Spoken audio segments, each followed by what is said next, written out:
Bismillahirrahmanirrahim. Hello friends, Assalamu alaikum. Welcome back to Genius Language Club at English Arfamis. I'm Sadika from Chattogram. So friends, let's learn some plural words. Pain মানে ব্যথা, pains মানে পরিশ্রম. Pain অর্থ কি?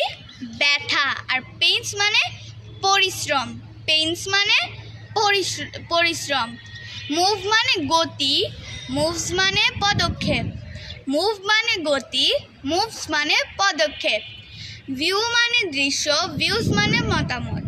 View মানে দৃশ্য, views মানে মতামত. তারপর রাইট অর্থ সঠিক, রাইটস অর্থ অধিকার. He had rights to do that, he had rights to do that. তার এটি করার অধিকার আছে. রাইট অর্থ সঠিক, রাইটস অর্থ অধিকার. হেল্প অর্থ সাহায্য, হেল্পস অর্থ কর্মচারী. হেল্প অর্থ সাহায্য, হেল্পস অর্থ কর্মচারী.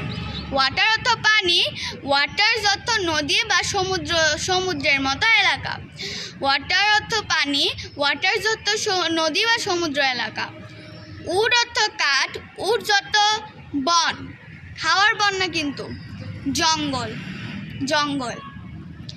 হ্যাঁ, আমরা সবসময় জঙ্গল শিখে এসেছি. জঙ্গলকে একটু অ্যাডভান্সড করে বললে আমরা কিন্তু এখানে উডস বলতে পারি. আয়রন অর্থ লোহা, আয়রন অর্থ হাত করা. পুলিশের থাকে না হাত করা, পুলিশরা যে সাথে নিয়ে ঘোরে চোর ধরার জন্য, সেটা. আয়রন অর্থ হাত করা. এয়ার অর্থ বাতাস, এয়ারস অর্থ অহংকার. এয়ার অর্থ বাতাস, এয়ারস অর্থ অহংকার. So that's all for today. Allah Hafiz.